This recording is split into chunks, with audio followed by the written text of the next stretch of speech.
우리 아멘으로 한번 힘차게 화답할까요? 할렐루야. 네, 우리 이 시간에 좀 화나셨나요? 좀 웃으세요. 네, 우리 이 시간에 옆에 있는 성도님들에게 이렇게 인사했으면 좋겠습니다. 우리 이름을 불러가면서 좀 인사했으면 좋겠어요. 땡땡땡 성도님, 형제님, 자매님, 주님의 이름으로 사랑하고 축복합니다. 시작.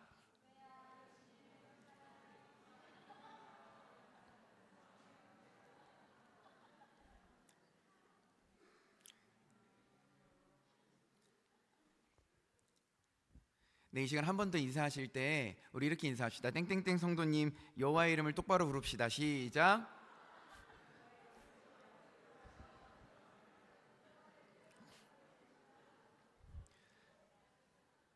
네, 자, 우리 마지막으로 인사하실 때 이렇게 인사합시다. 나부터 잘하겠습니다. 시작. 네, 이 시간에는 하나님의 세 번째 마음, 하나님의 세 번째 마음이라는 제목으로 하나님 말씀 나누도록 하겠습니다. 우리가 너무나도 잘 알고 있는 유대인의 경전인 이 탈무드를 보게 되면 인생에는 세 가지의 이름이 있다고 이야기를 합니다. 인생에는 세 가지의 이름이 있다고 이야기를 하는데요. 첫째, 부모님이 지어주신 이름이라는 것이죠. 둘째, 친구들이 불러주는 이름이 있다라는 것입니다. 마지막 셋째, 사람이 죽고 난 다음에 불리는 이름이 있다라는 것이죠. 이렇게 세 가지의 이름이 있다고 탈무드에서는 이야기를 합니다. 우리가 한 사람의 이름을 지어주고 그 이름을 불러준다라는 것은 그 사람의 이 정체성을 우리가 존중하는 것이라는 사실이죠. 또한 옛말에도 보게 되면요, 이런 얘기가 있습니다. 호랑이는 죽어서 가죽을 남기고 사람은 죽어서 이름을 남긴다라는 옛말이 있습니다. 왜 이런 말이 있을까요? 호랑이가 죽은 다음에 남기는 가장 가치 있는 게 뭘까요? 가죽이기 때문이죠. 그러면 사람이 죽고 난 다음에 남기는 가장 가치 있는 게 뭘까요? 이름이기 때문입니다. 사람에게는 이름이 굉장히 중요하죠. 저도 제 이름이 남성섭이거든요. 근데 이제 제 이름이 이 거룩할 성자에 불꽃 섭자를 씁니다. 거룩할 성자에 불꽃 섭자. 그래서 뜻을 조합하면 거룩한 불꽃이라는 뜻이에요. 근데 우리 성경을 펴서 보게 되면 이 거룩한 불꽃이라는 것은 뭘 가리킵니까? 성령을 가리키지 않습니까? 제 이름의 뜻은 성령의 사람이라는 뜻이에요. 그래서 저는 개인적으로 제 이름의 뜻도 만족스럽고 이 성섭이라고 하는 이름을 저는 굉장히 소중하게 생각하고 제 이름을 저는 굉장히 사랑합니다. 그런데 여러분들은 혹시 어떠신가요? 여러분의 이름에 만족하시고 여러분의 이름을 사랑하시나요? 아멘까지 할 필요는 없는 것 같은데 네, 하나님을 사랑하고 이웃을 사랑하고 나를 사랑하고 그러는 것 같습니다. 자, 그런데 사랑하는 성도 여러분, 한낱 이 한 명의 사람의 이름도요 이렇게 소중하게 여기고 우리가 사랑을 하는데 우리 하나님 아버지의 이름은 우리가 얼마나 존귀하게 여겨야 되는 것일까요? 하나님의 이름을 망령되게 부르지 않고 존귀하게 여기시는 저 여러분들이 되시기를 주님의 이름으로 축원합니다. 아멘이십니까? 오늘 말씀해 보게 되면 여호와의 이름을 망령되게 부르지 말라고 했습니다. 여호와의 이름을 어떻게 부르지 말라고요? 망령되게 부르지 말라라고 했습니다. 왜 그런 것일까요? 하나님께서는 이스라엘 백성들을 애굽에서 탈출시키고 난 다음에 시내산 앞에 세워두고 강제로 언약을 맺으셨어요. 맺으면서 나는 하나님, 너는 나의 백성 이러면서 이제 하나님의 나라를 세울 건데 내가 왕하고 너희는 백성하고 우리 나라를 만들어보자. 하나님께서 이렇게 강제로 언약을 맺어버리세요. 그렇다는 것은 백성들은 이제 애굽의 백성이 아니라 하나님의 백성이 되었다라는 것이죠. 그러니까 하나님께서는 너희가 백성으로서 왕인 나를 경배하고 왕인 나를 섬길 때 왕의 이름을 망령되게 부르지 말라라고 이야기를 하고 있다라는 것입니다. 자, 그럼 우리가 하나님의 이름을 한번 좀 먼저 알아볼까요? 하나님은 이름이 있으신 분일까요? 하나님은 원래 이름이 없으신 분이죠. 이름이 있으면 안 되는 것입니다. 왜냐하면 이 이름이라고 하는 인간의 이 사유, 이 존재의 인식 속에 하나의 단어 속에 하나님이라고 하는 존재가 갇혀버리면 안 되기 때문이죠. 무한하신 하나님이 유한하신 인간의 어떤 사고방식 속에 갇히실 수 없기 때문에 하나님은 사실 이름이 없으신 분이고 이름이 있으시면 안 되는 분이죠.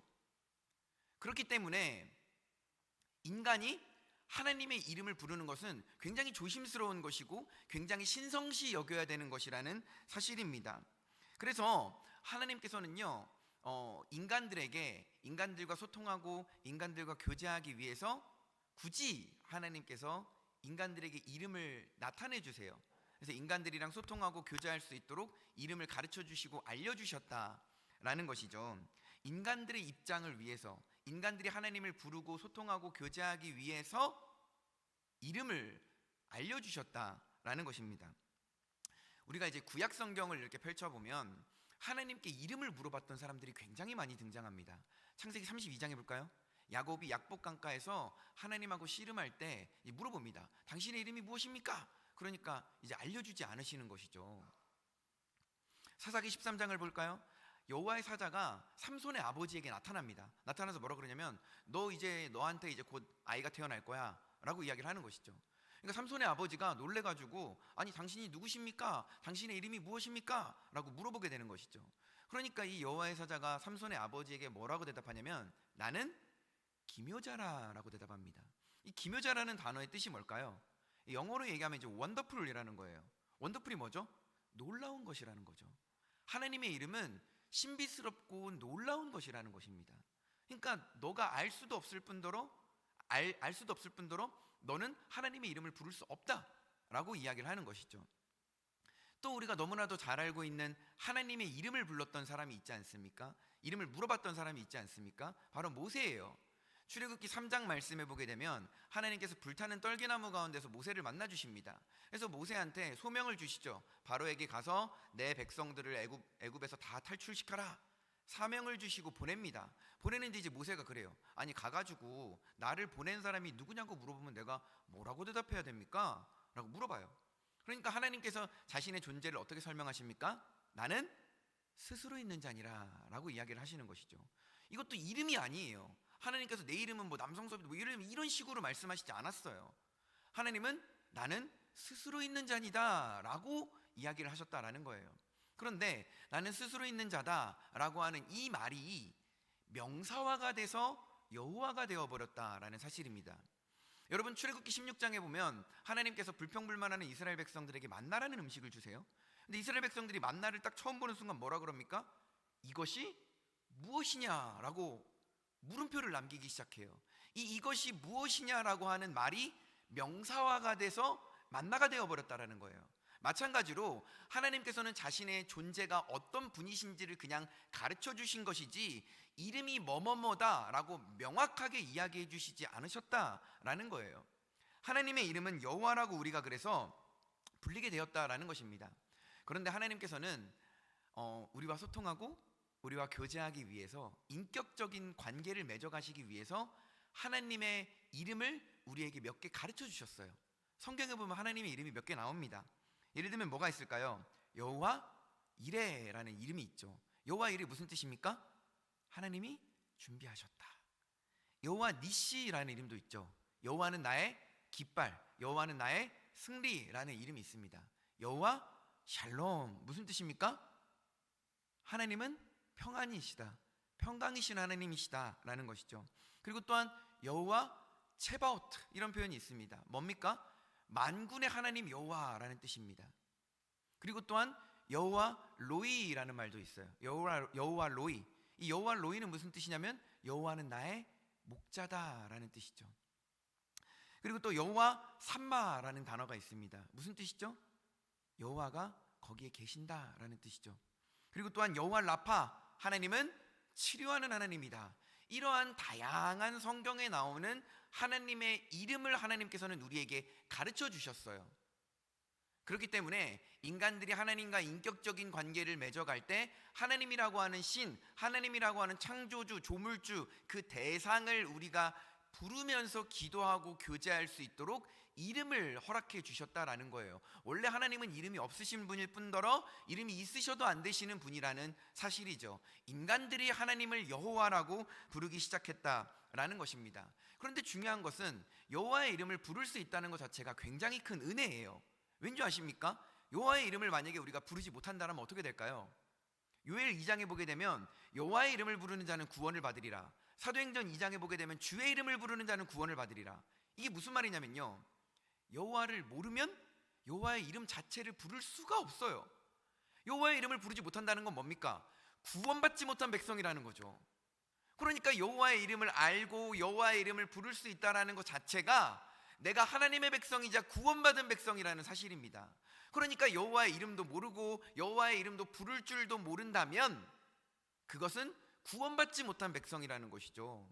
그러니까 우리는 여호와의 이름을 알고 살아간다는 것 자체만으로도 우리는 감사해야 된다는 것입니다. 여러분, 고대 사회에 보게 되면요, 국가와 국가가 전쟁을 합니다. 국가와 국가가 전쟁을 해요. 승자가 있고 패자가 나뉘겠죠. 그러면 패자는요, 승자에게 찾아가서 계약서를 써야 됩니다.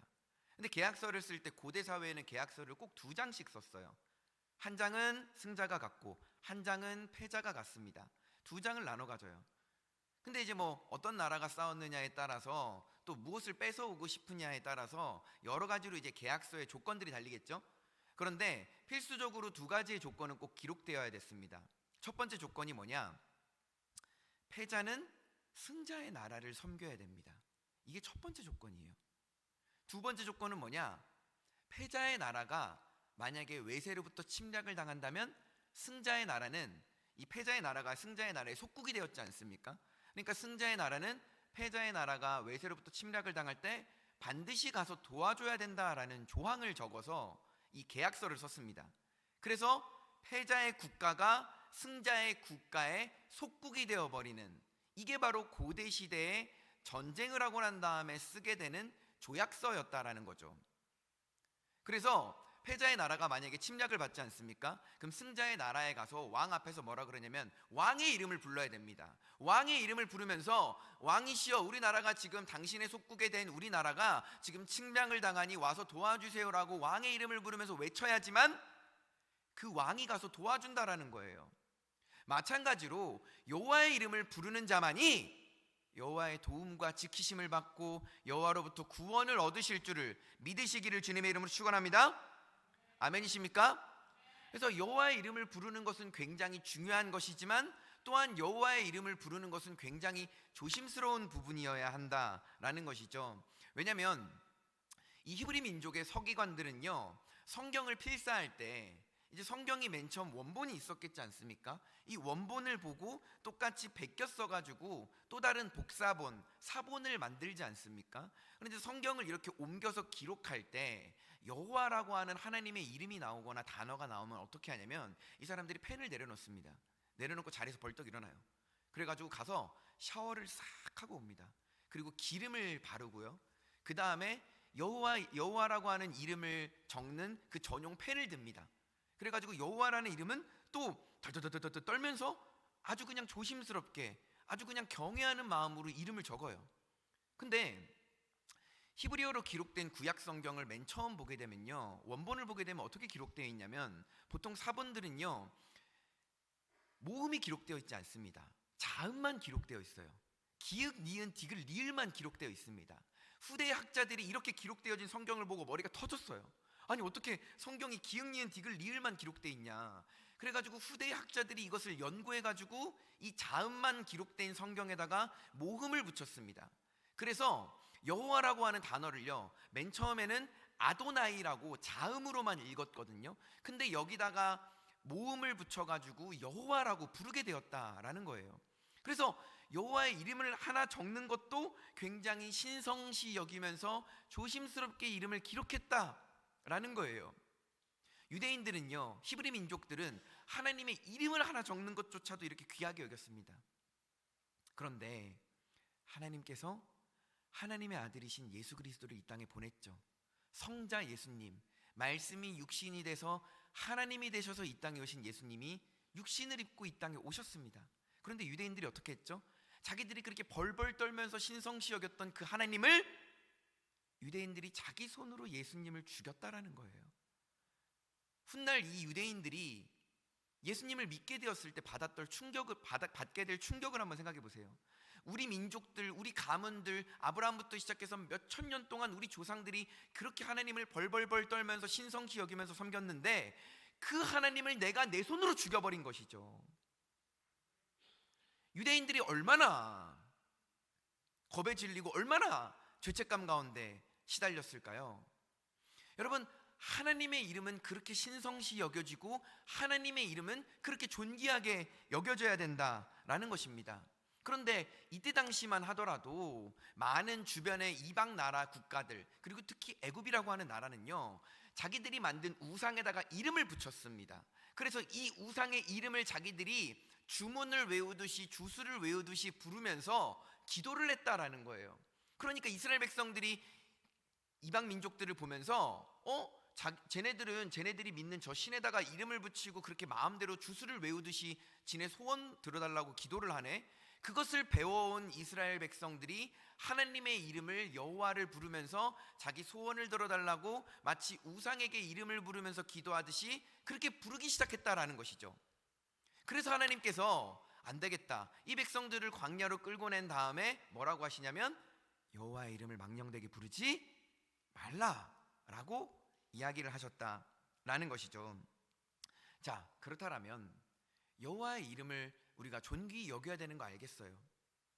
여호와의 이름이 정말 신성시 여겨져야 되는 거 알겠습니다. 그런데 여호와의 이름을 잘 불러야 되는 것도 맞아요. 그런데 망령되게 부르지 말라라고 이야기를 해요. 저는 개인적으로 신학을 공부한 사람으로서 이 망령되게 부르지 말라라고 한 이 한글 성경의 번역이 굉장히 아쉬운 번역이라고 생각하고 굉장히 그 의미를 제대로 담지 못한 너무나 아쉬운 번역이라고 생각을 합니다. 자, 그렇다면 이 망령되게 부르지 말라라는 것이 무슨 뜻일까요? 이 뜻은요, 굉장히 넓은 의미를 가지고 있어요. 굉장히 포괄적인 뜻을 가지고 있습니다. 그러니까 정말 쉽게 얘기하면 하나님의 이름을 부적절하게 부르는 모든 것이 망령되게 부르는 것이에요.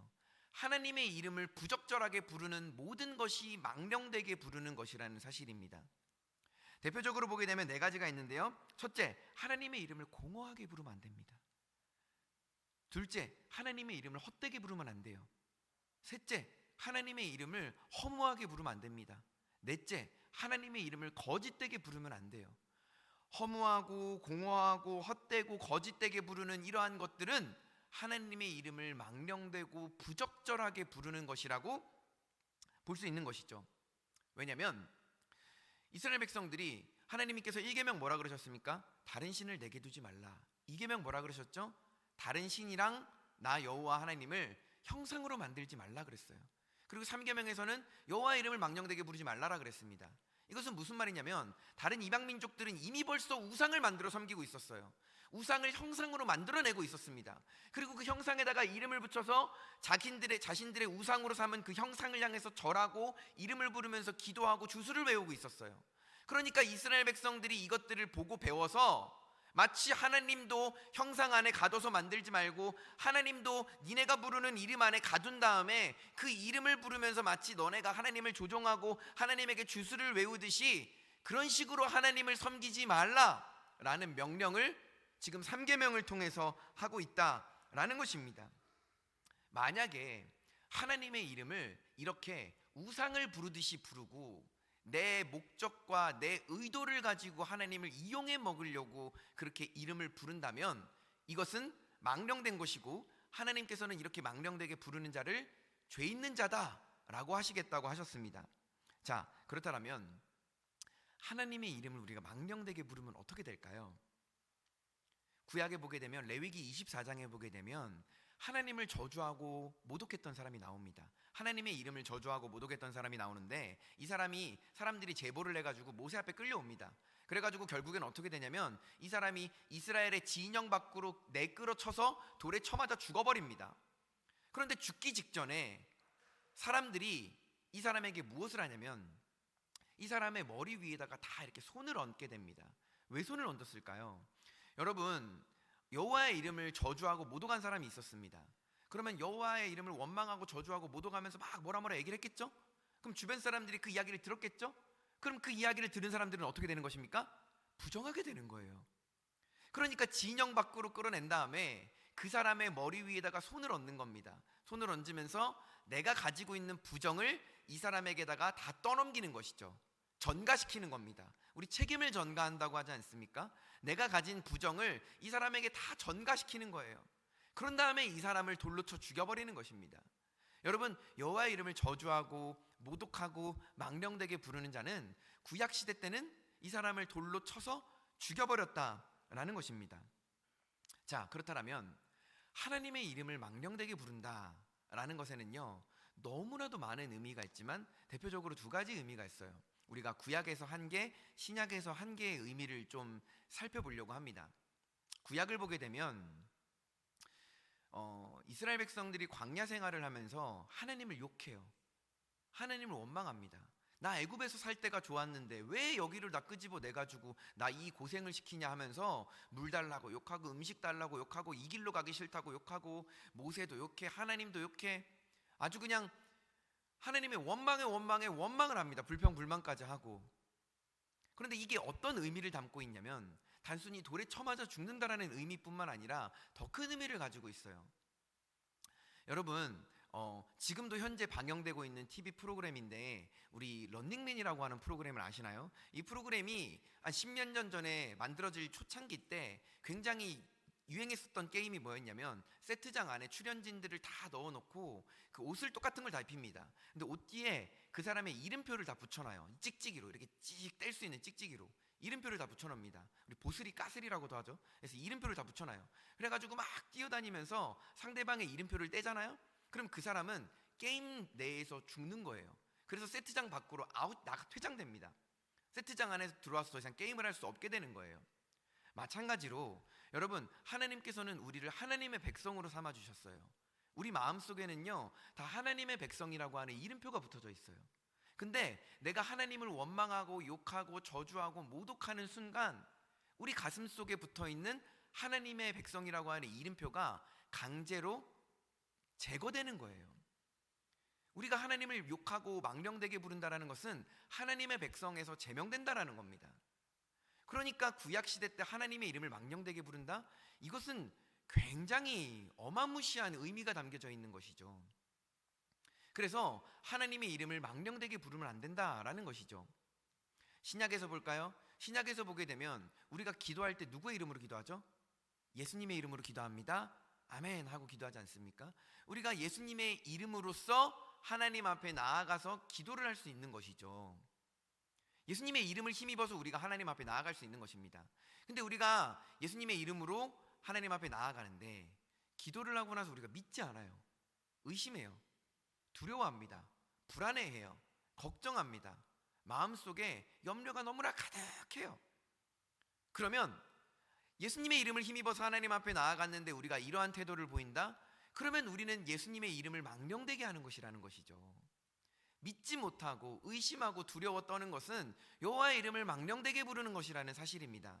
그럼으로써 우리는 하나님의 이름을 부여받은 하나님의 백성, 하나님의 자녀로서 이 이름을 존귀하게 여기고 거룩하게 여길 뿐만 아니라 이 이름표가 우리에게서 떼어지지 않도록 우리는 하나님께 붙어 있어야 되고 하나님을 섬겨야 되고 하나님을 망령되게 여기면 안 된다라는 사실입니다. 그럼으로써 여호와의 이름을 존귀하게 여기고 망령되게 여기지 않으시는 저와 여러분들이 되시기를 주님의 이름으로 축원합니다. 아멘이십니까? 자, 그런데 하나님께서는요, 분명히 여호와의 이름을 망령되게 부르면 죄가 없다고 아니한다 그랬거든요. 좀 말이 어렵죠? 바꿔 얘기하면 뭡니까? 하나님의 이름을 망령되게 부르면 유죄라는 것이죠. 너는 죄 있는 사람이라는 것이죠. 근데 인간들이 어떻게 해요? 하나님의 이름을 망령되게 불러요. 에스겔 36장에 보게 되면 이스라엘 백성들이 죄를 지어서 포로로 끌려갑니다. 죄를 지었다라는 것 자체가 뭐예요? 우상을 숭배했다라는 것 자체가 이미 벌써 하나님의 이름을 먹칠했다는 거예요. 근데 포로로 끌려가는 벌을 받게 됩니다. 근데 끌려가는 과정에서 에스겔 36장에 보게 되면 이방 민족들이 나타나가지고 하나님의 백성들을 조롱합니다. 으이그 너네 그럴 줄 알았어. 그 여호와라고 하는 신을 믿더니 너네 전쟁에서 망하고 나라도 망하고 패배해가지고 다 포로로 끌려가는 거 봐봐. 백성들을 모독합니다. 그리고 그 백성들의 하나님까지도 조롱하는 것이죠. 그런데 백성들이 지은 죄 때문에 하나님의 이름이 원망을 받고 조롱을 당했어요. 그런데 하나님께서는 뭐라고 하시냐면 내가 나를 위해서라도 내 이름을 위해서라도 백성들을 다시 정결하게 할 거야. 백성들을 다시 회복시키시고 구원할 거야 라고 이야기하셨습니다. 왜 그런지 아십니까? 하나님께서는요, 자신의 이름을 백성들에게 주셨기 때문이에요. 이스라엘 백성들은 하나님의 이름을 부여받은 백성들이기 때문입니다. 그래서 하나님께서는 내 이름을 가지고 있는, 내 이름표가 붙어져 있는 백성이니까 그것만 하더라도 내가 너희를 구원할 거야.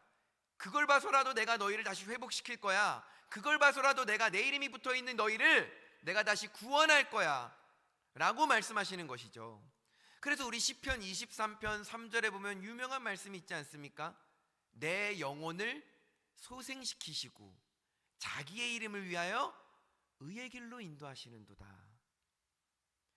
하나님께서는요, 자신의 이름을 위해서라도, 내 이름을 부여받은 백성, 내 이름을 가지고 있는 백성을 위해서라도 구원하시고 회복시키시겠다라는 것입니다. 그러면 우리는 하나님의 자녀이자 하나님의 백성이지 않습니까? 우리 마음속에는 하나님의 이름표가 붙어져 있어요.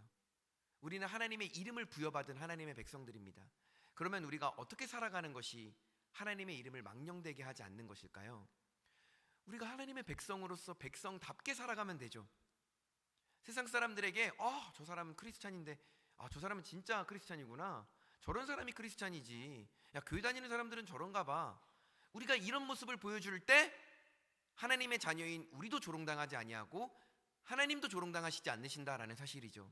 그런데 우리가 세상에서 크리스찬으로서 하나님의 자녀이자 백성으로서 우리가 백성답게 자녀답게 살아가지 못한다면 크리스찬이라고 하는 우리도 욕먹을 것이고 우리의 아버지 되시는 하나님까지도 비난과 비판의 대상이 될 수 있다는 것이죠. 내가 내 삶을 하나님 앞에서, 세상 앞에서 똑바로 살아내지 못한다면 나 때문에, 내 죄로 인하여서, 나의 부족함, 나의 무지함, 나의 연약함 때문에 하나님의 이름이 없이는 여김을 당하고 하나님의 이름이 망령되게 여겨진다라는 것이죠. 그럼으로써 하나님의 백성, 자녀로서 우리가 백성답게, 자녀답게 이 세상을 살아가는 것이 하나님의 이름을 망령되게 하지 않으신다라는 겁니다. 그럼으로써 우리의 삶을 통해 하나님의 이름이 높임받고 영광받는 삶을 사시는 저와 여러분들이 되시기를 주님의 이름으로 축원합니다. 아멘이십니까? 오늘 말씀의 제목이 뭐냐면 하나님의 세 번째 마음이에요. 하나님의 몇 번째 마음? 세 번째 마음. 하나님의 마음을 우리가 한번 읽어볼까요? 하나님의 마음이 뭘까요? 사랑하는 내 자녀들아, 사랑하는 내 백성들아, 너희가 다른 신을 섬기는 것이 아니라 나를 섬겼으면 좋겠어. 사랑하는 백성들아, 너희가 쟤네처럼 없는 신, 죽어있는 신을 형상으로 만들어서 섬기는 것이 아니라 그냥 나를, 영이신 하나님을, 그냥 말씀이신 하나님을 섬겼으면 좋겠어. 너희 자체가 하나님의 형상으로 지음받은 사람들이니 너희가 서로 사랑하고 그리고 또한 하나님을 사랑했으면 좋겠어. 그리고 하나님의 백성들아, 너희가 저 이방 민족들처럼, 우상 숭배자들처럼 우상을 만들어 놓고 그 우상에다가 이름을 붙인 다음에 그 우상을 향해서 그 이름을 불러가면서 기도하거나 절하거나 그러지 않았으면 좋겠어. 나는 그렇게 니네 마음대로 이름을 붙이고 니네 마음대로 내 존재의 정체성을 규정하면서 나를 섬기지 않았으면 좋겠어. 나는 스스로 있는 자고 너희는 하나님의 백성이기 때문에 내가 너희에게 가르쳐준, 내가 너희에게 알려준 내 이름만 나를 부르면서 내 이름에 욕 먹칠하지 않았으면 좋겠어. 나를 공경했으면 좋겠고, 나를 경외했으면 좋겠고, 나를 사랑했으면 좋겠고, 나를 정말 벌벌 떠는 두려움으로 나를 섬겼으면 좋겠어. 내 이름이 너로 하여금 조롱당하고 비난당하지 않았으면 좋겠어. 이것이 바로 하나님의 마음이라는 거예요. 그런데 이렇게 치면 조금 이기적으로 보일 수도 있지 않습니까? 하나님은 자신의 이름만 비난당하지 않기를 원하시는 것 같을 수도 있잖아요. 그런데 하나님은 아니죠. 내 이름을 부여받은 너, 내가 너 마음 가운데 내 이름표를 붙였으니 너도 나처럼 내 이름을 부여받은 사람으로서 존귀히 여김을 받았으면 좋겠어. 사랑하는 자녀들아, 백성들아, 너희 이름이 소중하듯이 나도 하나님의 이름도 소중하게 여기고 존귀하게 여기고 사랑해 주지 않겠니? 바로 이게 10계명에서 3계명을 통한 하나님의 마음이라는 사실이에요. 여러분, 하나님의 이름을 어떻게 부르십니까? 이제 막 우리 영상 매체를 보게 되면 많은 사람들이 막 아이고 주여 막 이러면서 막 아버지여 이러면서 막 주여 막 이런 말을 좀 남발하듯이 하지 않습니까? 이런 것도 우리가 조금 경계해서 해야 될 필요가 있어요. 정말 마음의 진심에 하나님 큰일 날 뻔했습니다. 도와주셔서 감사합니다. 막 이런 마음으로 주여라고 한다면 이것은 너무나 하나님이 들으시기에도 아름다운 이름이죠. 그런데 우리가 그냥 습관적으로 공허하게 그냥 막 어떻게 보면은 그냥 좀 조롱하듯이 그렇게 하나님의 이름을 부른다면 그것들은 잘못되는 것이라는 사실입니다. 그럼으로써 하나님의 이름표를 부여받은 여러분들이 여러분의 삶을 통하여서 여러분의 신앙생활을 통하여서 하나님의 이름이 높임받고 영광받으시기를 주님의 이름으로 축원합니다. 여러분이 하나님의 이름을 망령되게 부르는 것이 아니라 하나님의 이름을 존귀하게 여기고 그분의 이름을 사랑하면서 하나님과 동행하고 동거하시는 여러분 되시기를 주님의 이름으로 축원합니다.